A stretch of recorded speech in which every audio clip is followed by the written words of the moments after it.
coisa que a gente tem também é que os vinhos secos, geralmente, vai ter muito tanino, né? Vai ter muito tanino nesse vinho, que é aquela sensação de adstringência, de secura, né? E os vinhos que já tem um pouco mais de açúcar residual, ele muitas vezes não tem tanto tanino, né? Ou não aparenta tanto tanino, então isso dá uma amaciada no vinho. Só que eu não gosto, e aí é uma coisa minha, eu não gosto de dizer que porque o vinho é suave, ele é mais fácil de beber. Eu não gosto de dizer que ele é mais redondo. Não é isso. A redondez do vinho não vem daí, né? Eu não gosto de dizer que porque ele é mais adocicado, ele vai ser mais equilibrado. Não. O que acontece é que é uma característica dele. E a gente precisa destas características para harmonizar. A gente precisa de vinhos secos com tanino para harmonizar, entende? A gente precisa de vinhos com acidez para harmonizar. Não adianta a gente querer um vinho que não tem acidez.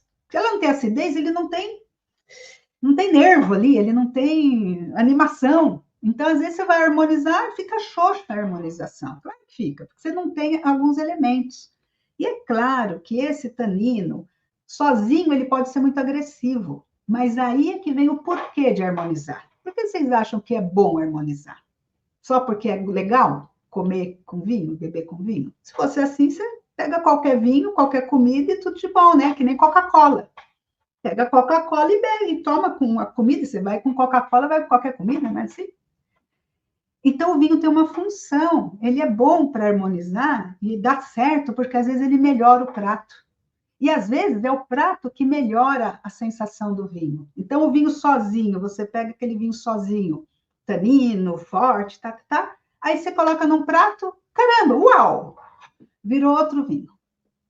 É como uma mágica. Não, não é mágica. Eu gosto de falar para as meninas que é uma alquimia. A gente faz ali uma química do negócio e a gente, uau, transforma isso em outra coisa. E aí a gente precisa, sim, desses vinhos com taninos. Assim como a gente também precisa de vinhos com dulçor. Com dulçor. E se vocês gostam de usar a palavra suave, podem usar a palavra suave mesmo. A gente vai entender aqui que se vocês usarem a palavra suave na Espanha, eles não vão entender, tá? Já vou falando desde já. Vinho também tem uma questão de linguagem, tá? Vocês vão ver que tem todo um vocabulário do vinho aí, tem umas coisas assim é um idioma à parte. Mas se você fala suave para eles não vão entender bem o que você está querendo dizer. Claro que eles entendem o que é suave, mas para eles não significa que é doce, tá? Só para combinar aqui. E daí? Daí que você vai ganhar muito se você primeiro desmistificar que vinho seco é vinho duro, vinho ruim ou vinho difícil de beber. Tem vinhos secos, inclusive, que são bem equilibrados nesse aspecto de ter taninos e acidez muito boas e um pouquinho de açúcar residual. Mas não é só porque ele é doce que ele é equilibrado, tá, gente? E você ter clareza para não confundir esses vinhos, até na hora de comprar mesmo, né? E aí, você conhecendo os vários tipos de vinho, você vai conseguir harmonizar vários tipos de prato. Deixa eu falar para vocês aqui uma questão que é interessante. Isso daqui vocês vão encontrar na legislação brasileira, em qualquer lugar aí. Isso daí é basicamente números, tá? Quais são os números? Essa questão, para a gente, da classificação desses vinhos, como tem a ver com açúcar, na nossa legislação brasileira aqui, ele marca, e isso daqui vale para rotulagem também dos vinhos de fora, tá? Todos os rótulos de vinhos no Brasil, eles têm que considerar o açúcar residual que tem nesses vinhos. Falando de vinhos finos, tá?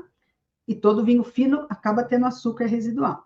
Então, o vinho é categorizado, tem que ir na etiqueta, vinho seco, quando ele tem menos de 4 gramas de açúcar por litro. Tem lá umas análises, tá? Eles fazem que nem análise de sangue, eles fazem uma análise do vinho e sabem lá quanto que tem. E para importação, inclusive, precisa dessa análise, até para o pessoal colocar no rótulo. Então, ele é um vinho fino, considerado seco, quando ele tem menos de 4 gramas por litro. Daí, quando ele tem de 4 até 25 gramas por litro, ele é meio seco, ou demi-sec. Só que, olha só, de 4 para 25 não é bastante? É 4 para 25. Então, quer dizer que se o vinho italiano que chegar aqui tiver 4,3 de açúcar residual, ele vai ser meio seco? Vai. Caramba, mas e se ele chegar aqui com 24,5 de açúcar residual, ele vai ser também meio seco? Vai. Só que na sensação de boca vai ser bem diferente, né? Um que está mais para o lado do seco que um que está mais para o lado do doce, né? Então, às vezes isso também vai causar em vocês algumas surpresinhas aí, tá? Com vinhos, especialmente os importados, porque lá esse açúcar é uma tabelinha diferente para eles, tá? É uma tabelinha diferente. Então, às vezes lá no rótulo deles está como vinho seco e para nós ele vira aqui meio seco. Enfim, é bom vocês entenderem os daqui, né? Agora, acima de 25 gramas, aí já é vinho doce. Tá? Acima de 25 gramas é vinho doce. Então, isso é interessante para vocês, primeiro, saberem que muitas vezes nos rótulos vocês vão encontrar rótulos que parecem que estão mais para o doce, né? E, na verdade, estão aí como meio seco. Ou, às vezes, vocês vão encontrar esse termo suave. E olha que interessante. A Paloma disse que ela tem tomado vinho suave argentino. E aí eu te pergunto, por que será que eles colocam que é um vinho suave argentino? Até, Paloma, queria te perguntar, essa palavra suave vem no rótulo ou você me fala que é suave porque ele é mais adocicado? Isso daí é uma pergunta também interessante. Porque, inclusive, como o pessoal está sabendo, né, lá fora, o pessoal sabe que a gente gosta mais, porque o nosso paladar é sempre muito mais para o doce. Não sei se vocês percebem, mas, por exemplo, na Europa, quando eu fui para lá, tudo é muito sem açúcar. Porque eles não têm açúcar, né, gente? Eles têm açúcar de beterraba. Então, eles se acostumaram a café sem açúcar, suco não precisa ter açúcar. Eles usam açúcar, sim, mas usam muito menos. O chocolate sempre é meio amargo, amargo. Eles estão acostumados a sabores amargos. A boca deles está acostumada desde criança nisso. E a gente, desde criança, está acostumado com açúcar. Quer ver um exemplo? Coca-Cola. A Coca-Cola, apesar de ser Coca-Cola em todos os lugares do mundo, eles adaptam a Coca-Cola a cada país. Então, a Coca-Cola no Brasil é mais doce que a Coca-Cola da Europa. E eu não estou dizendo a Coca-Cola Light, não, tá? A Diet, não. A mesma Coca-Cola.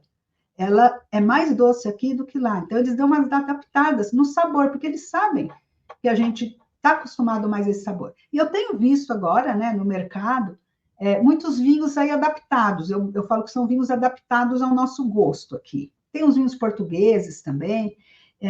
Eles têm chegado, às vezes eles têm feito um vinho com mais açúcar residual, que se caracteriza com mais dulçor, que é esse de 25 gramas, que é caracterizado aqui no Brasil pela nossa legislação de vinho suave. E como aqui todo mundo gosta mais de vinho suave, né? A maior parte das pessoas estão mais acostumadas, vende mais, né? Então tem esse lance também. Então, eu não estou dizendo para você gostar ou não gostar, tá, do vinho, só estou comentando como é que é esse lance da própria indústria e como é que funciona isso no Brasil. Porque se você tiver clareza disso, você não vai se confundir na hora de harmonizar. Você pode estar procurando realmente um vinho mais tirado aí para o doce ou para esse dulçor. Principalmente se você tiver convidados, né? Convidadas, convidados, que às vezes não estão muito acostumados com o vinho mais seco.